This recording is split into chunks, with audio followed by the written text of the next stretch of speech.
Sporting Journal Radio, presented by Onyx.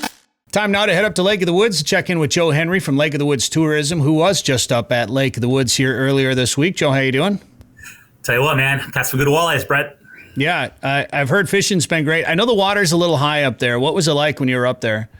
You know, water's high in all of northern Minnesota, and the water is definitely high. I mean, the river is really running, and they're catching fish in the river, but it's really running.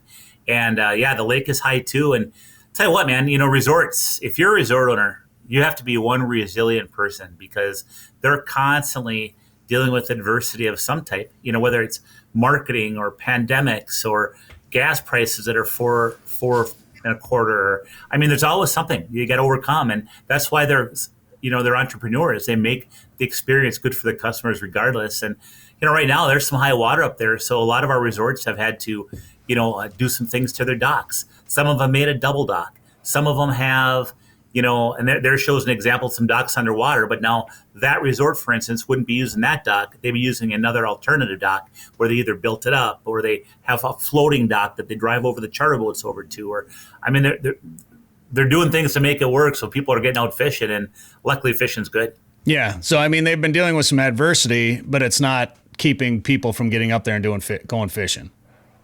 No, it's not. But, you know, I tell you, it's not. And from a resort perspective, though, I mean, think about like building double docks. I saw one resort that actually built a brand new dock on top of where the other dock is, like 2 feet higher. Another one has 2 floating docks that they pick everybody up at. I mean, they're doing what they got to do to make it happen, and they're very resourceful, as you can imagine.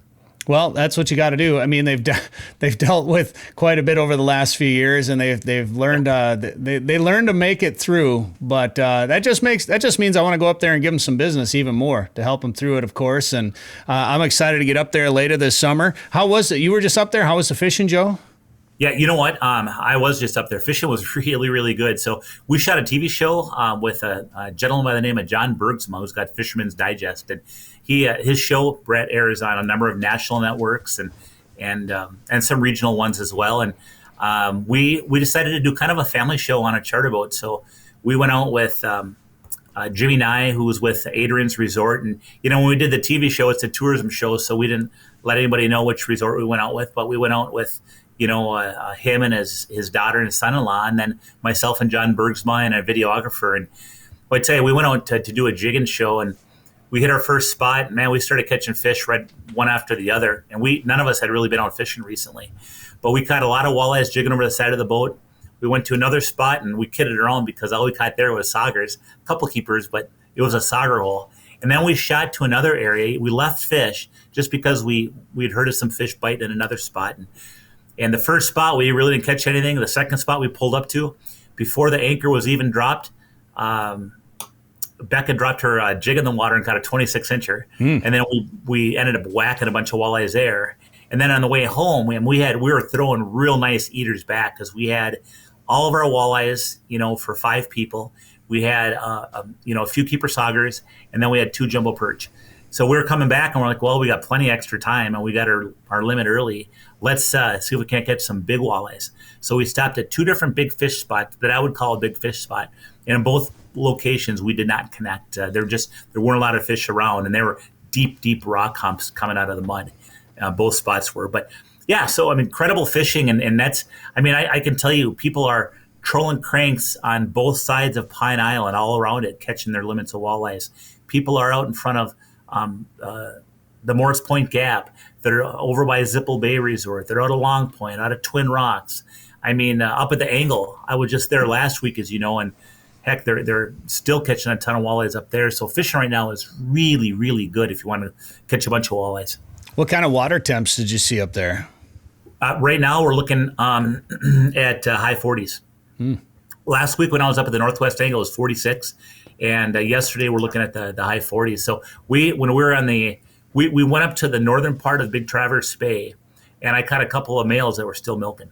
So it's just kind of getting done, and it's a little bit further north, so the water's still a little chilly. Sure. And you were just jigging over the side, so I'm assuming a shiner and probably a gold jig, Joe? Yeah.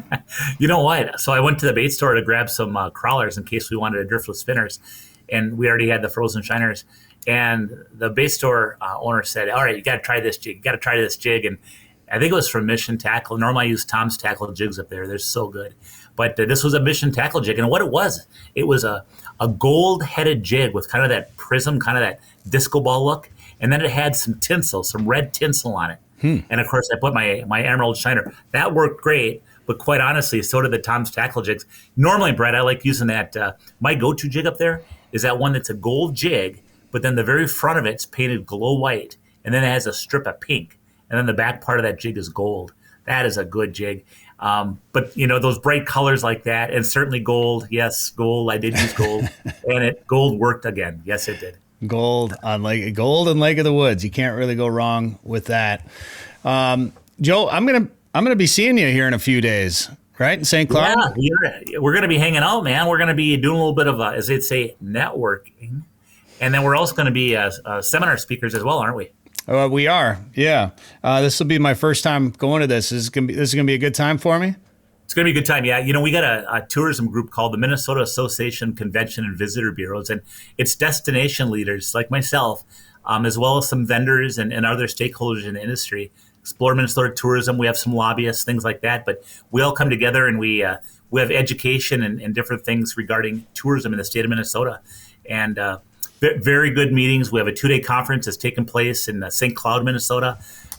So they have a neat venue set up with not only education, but also we're going to, of course, have some networking events where you get to know each other and some dinners and pub crawls and things like that. That's part of the conference, unfortunately, right, Brent? Yeah, unfortunately. And I'm going to be talking about content creation. And I have a feeling, Joe, I'll be showing some videos, and it's most likely going to have a lot of Lake of the Woods content in it. Yeah, well, and I'll tell you, I think it's cool because what you do for your life is content creation of all different types, and to be able to share that with other people who aren't so good at it is very, very important. And so I think it's a nice opportunity for you. I know it's a nice opportunity for the tourism industry to hear a few words of wisdom from you and Danny, and it's going to be great. I also know. Somebody else that you do some work with, Eric Osberg, is also going to be presenting on video creation. And Eric is really, really talented in that regard. So it's going to be great. I'm really happy that I got some friends of mine coming into the conference and sharing some expertise. Well, and I'm glad that Eric's there, and I'm glad you're there, and that I'm going to be there because there'll be such a lot of talk about fishing as part of what we do and how important it's important that they all realize how important fishing is to the economy and to tourism in Minnesota. Well, it's very true. And tourism is absolutely critical to Minnesota's tourism. Brett, Minnesota, land of 10,000 lakes, but, you think about the diversity we have in the state for fishing. I mean, I'm up at Lake of the Woods, and we promote, of course, walleye is our big thing, but, we're promoting muskies. We promote sturgeon fishing. That's a different niche. We promote our ice fishing. We have the rainy river runs in the spring and in the fall. You think about all the niches we have for fishing, but then you look at the state. We got the driftless area down in the southeast corner of Minnesota. They call it the driftless area because there's all natural hills and canyons and stuff down there that the glaciers didn't shave off. And then, of course, you got central Minnesota and all the natural lakes that are a little shallower. As you get up into northern Minnesota, I mean, you got the deeper lakes, you got a combination. But look at the fishing we have. Look at the bass fishing we have in Minnesota.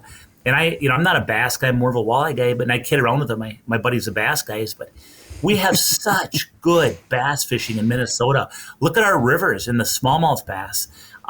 Every part of our state has something to offer, and that's coming from the guy that has Lake of the Woods in his heart. So I just think that when we take a look at what our opportunities are, not only for residents, but also for tourists coming to Minnesota, we really have something to offer. And I think we have some opportunities in promoting it just a little bit better than we do. Absolutely. And I want Minnesota to keep promoting walleye fishing here, of course, because it's walleye is king here. And I grew up with bass, and now I fish walleye mostly. But just had a conversation with Eric Osberg about walleye versus bass, too. And as we do more and more in the fishing industry, bass is just nationwide, kind of about as big as it gets. And there's so much industry involved in bass fishing, and bass fishing in Minnesota can be, especially some of the smallmouth fishing, can be world class. So there's some incredible bass fishing opportunities here. I'll bass fish, but I'll probably stick to walleyes mostly. And, well, it's funny. I fish in central Minnesota. I fish some leagues, and in those leagues, if I'm going to fish walleyes during the summer, I'm going to get my butt handed to me by the bass guys because you're always going to catch bass. So I've had to learn how to catch bass. And then if I catch my 6 bass and get my limit, that means I've earned the right to fish for the king of all fish, and that is the walleye. All right, Joe. Well, I'm just kidding about my bass friends. Don't throw stuff on my bass friends. I'm kidding around. People want to plan a trip to Lake of the Woods. What should they do, Joe?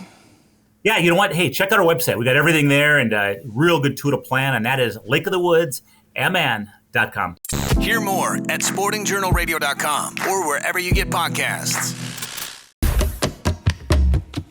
Northern Minnesota's Walleye Factory is a year-round world-class fishing destination. The perfect getaway this summer is just a short drive to Lake of the Woods.